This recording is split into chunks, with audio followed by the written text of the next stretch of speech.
এটা বেগুন, অনেকটা তালের মতো দেখতে। এটা আরো বড় সাইজের হয়, রংটাও হচ্ছে তালের মতো। এই বেগুনের নামটাও কিন্তু তাল বেগুন। এবং আপনারা দেখছেন খুব চমৎকার একটা বেগুন। এর মূল বিশেষত্ব হচ্ছে এই বেগুনে আমাদের বেগুনের প্রধান যে শত্রু ফল এবং ডগা ছিদ্রকারী যে পোকা, সেই পোকার আক্রমণ খুবই কম হয়। এবং আমরা জেনেছি যে কৃষক এই বেগুন চাষ করতে কোনো স্প্রেই করে না, কোনো বিষের ব্যবহারই করে না। তার মানে মোটামুটি অর্গানিকভাবে তৈরি হচ্ছে এই বেগুন, যেটা আমাদের এই সিলেটের মধ্যে সীমাবদ্ধ। তো আমরা চাই এই বেগুনটা আরো বেশি সম্প্রসারিত হোক, এই বেগুনটা সম্প্রসারিত হোক আমাদের সারা দেশে, সেটাই আমাদের চাওয়া। এই কৃষক ভাই এই তাল বেগুনের চাষ করেন। তো আমরা আমাদের সরাসরি কৃষক ভাইয়ের সাথে কথা বলি। বাজারে চাহিদা কেমন আছে?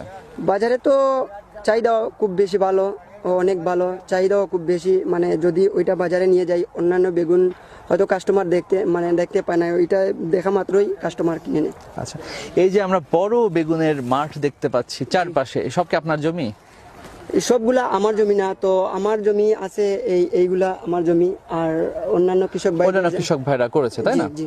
আচ্ছা, এটা 1 কেজি হবে। 1 কেজি হবে, তাই না? একটা বেগুনের ওজন হচ্ছে 1 কেজি। তাহলে আমরা যদি এই বেগুনটা বিক্রি করি, আমাদের কৃষক ভাইয়ের ভাষ্যের মধ্যে 25 টাকা বিক্রি করা যাবে, বা যদি পাইকারি আরো কমে বিক্রি করতে 20 টাকা তো হবেই। minimum 20 টাকা। আমার একটা বেগুন হচ্ছে আমার কৃষক ভাই হচ্ছে 20 টাকা করে বিক্রি করছে। আপনি বেগুন লাগানোর পর কয়বার স্প্রে করেছেন?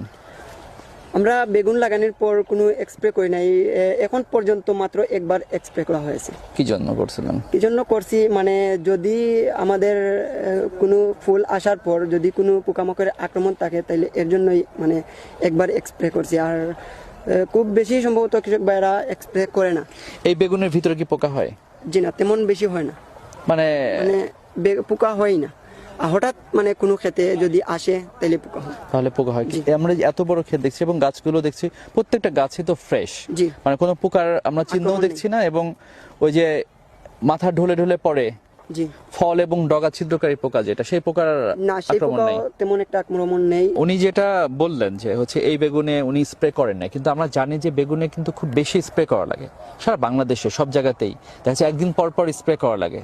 তাছাড়া তা না হলে বেগুনের যে কাটলে যে ভিতরে পোকা থাকে, সেই পোকাকে আসলে দমন করা যায় না, নিয়ন্ত্রণ করা যায় না, তারপরেও স্প্রে করেও করা যায় না। সেজন্য আমরা কিন্তু বিটি বেগুনের কথাও ভাবছি। বিটি বেগুনের আমরা কৃষি সম্প্রসারণ দপ্তরের মাধ্যমে বিটি বেগুনের প্রদর্শনী দেওয়া হচ্ছে, কৃষককে উৎসাহিত করা হচ্ছে। কিন্তু আমরা দেখলাম এই তাল বেগুনে সেই পোকার আক্রমণটা খুবই কম। যেহেতু তিনি একবারও স্প্রে করেন, আমরা বলতে পারি যে পোকার আক্রমণ হচ্ছেই না। তো এটা কি সঠিক তথ্য? এই তথ্য সঠিক? মনে করি মানে বেগুনের ক্ষেত্রে অন্তত তাল বেগুনের যে সাইজ বা যে বাম্পার ফলন আছে এবং আমাদের